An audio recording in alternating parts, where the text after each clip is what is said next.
ಜೊಯ್ಡಾ ತಾಲೂಕಿನ ಉಳುವೆಯ ಶ್ರೀ ಚನ್ನಬಸವೇಶ್ವರ ಜಾತ್ರಾ ಮಹೋತ್ಸವವು February 4ರಿಂದ February 15ರವರೆಗೂ ನಡೆಯಲಿದ್ದು ಫೆಬ್ರವರಿ 13ರಂದು ಮಹಾರಥೋತ್ಸವ ನಡೆಯಲಿದೆ ಎಂದು ಶ್ರೀ ಉಳುವಿ ಚನ್ನಬಸವೇಶ್ವರ ಟ್ರಸ್ಟ್ನ ಅಧ್ಯಕ್ಷ ಸಂಜಯ್ ಕಿತ್ತೂರ್ ತಿಳಿಸಿದರು. ಅವರು ಕಾರವಾರದಲ್ಲಿ ಪತ್ರಿಕಾಗೋಷ್ಠಿ ನಡೆಸಿ ಮಾತನಾಡಿದರು. ಫೆಬ್ರವರಿ 12ರ ಭಾರತ ಹುಣ್ಣಿಮೆ ದಿನದಂದು ಚನ್ನಬಸವೇಶ್ವರ ರಥಾರೋಹಣ ನಡೆಯಲಿದೆ. ಫೆಬ್ರವರಿ 13ರಂದು ಮಹಾರಥೋತ್ಸವ ನಡೆಯಲಿದೆ. ಕಾರ್ಯಕ್ರಮಕ್ಕೆ ಆಡಳಿತ ಸುಧಾರಣಾ ಆಯೋಗದ ಅಧ್ಯಕ್ಷ ಆರ್.ವಿ. ದೇಶಪಾಂಡೆ, ಜಿಲ್ಲಾಧಿಕಾರಿ K. Lakshmipriya, CEO Eshwar Khandu, SPM Narayan ಸೇರಿದಂತೆ ಹಲವು ಅಧಿಕಾರಿಗಳು ಭಾಗವಹಿಸಲಿದ್ದಾರೆ ಎಂದರು.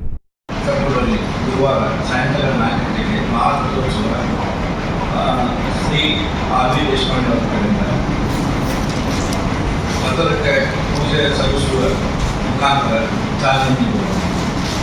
ಅವರ ಜೊತೆಗೆ ಶ್ರೀ ಸನ್ಮಾನ ಶ್ರೀ ಅದೇ ಗಣಪತಿ ಉಪಕರಣ ಅವರ ಜೊತೆ ಹಾಗೆ ನಮ್ಮ ಕಾರವಾರ ಜಿಲ್ಲಾಧಿಕಾರಿಗಳು ಶ್ರೀಮತಿ ಕೆ. ಲಕ್ಷ್ಮೀಪ್ರಿಯಾ ಹಾಗೂ ಸನ್ಮಾನ ಶ್ರೀ ಈಶ್ವರ್ ಕುಮಾರ್ ಹಾಗೂ ನಮ್ಮ ಚೀಫ್ ಅವ್ರ ಜೊತೆಗೆ ಸನ್ಮಾನ ಶ್ರೀ ನಾರಾಯಣ IPS SP ಅವರು ಮತ್ತು ಸನ್ಮಾನ ಶ್ರೀ ಕನಿಷ್ಠ Sharma IAS assistant commissioner Karwar ಹಾಗೂ ಶ್ರೀ ನಿಲೇಶ್ ಶಿಂದೆ BFO ದಾಂಡೇಲಿ ಮತ್ತು ನಮ್ಮ ಜೊಯ್ಡಾ ಕ್ಷೇತ್ರದ ತಹಶೀಲ್ದಾರ್ ಶ್ರೀ ಮಂಜುನಾಥ್ ನೋಡಿ ಇವರೆಲ್ಲರೂ ಸೇರಿ ನಮ್ಮ ಜಾತ್ರಾ ಮಹೋತ್ಸವಕ್ಕೆ ಚಾಲನೆ ಕೊಟ್ಟರು. ವಿಧಾನ ಪರಿಷತ್ ಸದಸ್ಯ ಗಣಪತಿ ಉಳುವೇಕರ್ ಮಾತನಾಡಿ, ರಾಜ್ಯದಲ್ಲಿ ಅತಿ ಹೆಚ್ಚು ದಿನಗಳ ಕಾಲ ನಡೆಯುವ ಜಾತ್ರೆಗಳಲ್ಲಿ ಒಂದಾದ ಉಳುವೆಯ ಶ್ರೀ ಚನ್ನಬಸವೇಶ್ವರ ಜಾತ್ರಾ ಮಹೋತ್ಸವ ಈಗಾಗಲೇ ಪ್ರಾರಂಭಗೊಂಡಿದ್ದು, ಜಾತ್ರೆ ಹಿನ್ನೆಲೆಯಲ್ಲಿ ಶಟಸ್ಥಲ ಧ್ವಜಾರೋಹಣ ನಡೆಸಿ ಜಾತ್ರಾ ಕಾರ್ಯಕ್ರಮಗಳಿಗೆ ಚಾಲನೆ ನೀಡಲಾಗಿದೆ.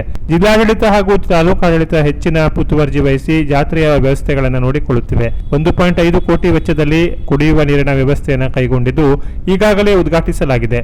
ಅಲ್ಲದೆ ಪಾರ್ಕಿಂಗ್, ಶೌಚಾಲಯ, ಉಳಿಯುವ ಗುಡಿಸಲು, ರಸ್ತೆ ಅಭಿವೃದ್ಧಿ ಸೇರಿದಂತೆ ಜಾತ್ರೆಗೆ ಬರುವ ಭಕ್ತರಿಗೆ ಅಗತ್ಯವಿರುವ ಎಲ್ಲಾ ಮೂಲಭೂತ ಸೌಕರ್ಯಗಳನ್ನು ಕಲ್ಪಿಸಲಾಗುತ್ತಿದೆ ಎಂದರು. ಪಶುವೈದ್ಯರು, ಅರಣ್ಯ, ಪೊಲೀಸ್ ಇಲಾಖೆಯೊಂದಿಗೆ ಚರ್ಚೆ ಮಾಡಲಾಗಿದೆ. ಈಗಾಗಲೇ ಎಲ್ಲಾ ಪರವಾನಗಿ ಪಡೆಯಲಾಗಿದೆ. 4 ಲಕ್ಷಕ್ಕೂ ಹೆಚ್ಚು ಜನರು ಸೇರುವ ಸಾಧ್ಯತೆ ಇದೆ. ಮೊಬೈಲ್ ಶೌಚಾಲಯಗಳ ವ್ಯವಸ್ಥೆ ಮಾಡಲಾಗಿದೆ. ಅಲ್ಲದೆ ಕೈಗಾದ CSR 1.80 ಕೋಟಿ ಅನುದಾನದಿಂದ 200 ಶೌಚಾಲಯ ನಿರ್ಮಿಸಲಾಗುತ್ತಿದೆ. ಮುಂದಿನ ವರ್ಷ ನಿರ್ಮಾಣಗೊಳ್ಳಲಿದೆ ಎಂದರು.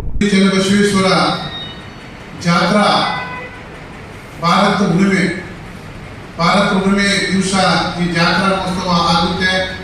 ಅದರಂತೆ ಉಳುವಿ ಚನ್ನಬಸವೇಶ್ವರ 8 ಗಂಟೆಗೆ ರಥೋತ್ಸವ ಆಗುತ್ತೆ. ಅದೇ ರೀತಿ 13ಕ್ಕೆ ಮಹಾರಥೋತ್ಸವ 4 ಗಂಟೆಗೆ ಆಗುತ್ತೆ. ಅದಕ್ಕೆ 13ಕ್ಕೆ 4 ಗಂಟೆಗೆ ಮಹಾರಥೋತ್ಸವದ ಉದ್ಘಾಟನೆ ಮಾಡುವಂತ ನಮ್ಮ ಈ ಹಳಿಯಾಳ ಕ್ಷೇತ್ರದ ಶಾಸಕರು ಹಾಗೂ ಮಾನ್ಯ ಸಾಹೇಬರು ಬರ್ತಾರೆ. ಅದರಂತೆ ನಮ್ಮ ಉತ್ತರ ಕನ್ನಡ ಜಿಲ್ಲೆಯ ಜಿಲ್ಲಾಧಿಕಾರಿ ಹಾಗೂ ನಮ್ಮ CU ಅವರು, ಅದೇ ರೀತಿ SP ಅವರು, ಅದೇ ರೀತಿ ಸಹಾಯಕ ಕಮಿಷನರ್ ಅವರು, ಹೀಗೆ ಎಲ್ಲ ಈ ರಥೋತ್ಸವಕ್ಕೆ ಬಂದು ಈ ರಥೋತ್ಸವ ಚಾಲನೆ ಕೊಡ್ತಾರೆ. ಅದರಂತೆ ಪ್ರತಿ ವರ್ಷ ಈ ವ್ಯವಸ್ಥೆ ಜಿಲ್ಲಾಡಳಿತದಿಂದ ಮತ್ತು ಫಾರೆಸ್ಟ್ ಇಲಾಖೆಯಿಂದ ಪ್ರತಿಯೊಂದು ಮೂಲಭೂತ ಸೌಕರ್ಯದ ಬಗ್ಗೆ ಮತ್ತು ಕಮಿಟಿದವರಿಗೆ ಏನೇನು ಮಾಡಬೇಕು ಅಂತ ಆ ಮೀಟಿಂಗ್ನಲ್ಲಿ ಆದೇಶ ಮಾಡ್ತಾರೆ. ಆದೇಶ ಪ್ರಕಾರ ಕಮಿಟಿದವರು ಕೂಡ ಕುಡಿಯುವ ನೀರಾಗಲಿ, ಟಾಯ್ಲೆಟ್ ಇಂದಾಗಲಿ ವ್ಯವಸ್ಥೆ ಆಗಲಿ. ಪೂಜಾರಿ ಶಂಕರಯ್ಯ, ಕಲ್ಮಠ ಶಾಸ್ತ್ರಿ, ಉಳುವಿ ಗ್ರಾಮ ಪಂಚಾಯಿತಿ ಅಧ್ಯಕ್ಷ ಮಂಜುನಾಥ್ ಮೊಕಾಶಿ, ಹಿರಿಯ ಸದಸ್ಯ ವೀರೇಶ್ ಕಂಬಳಿ ಇದ್ದರು. Canara plus news, Karwar.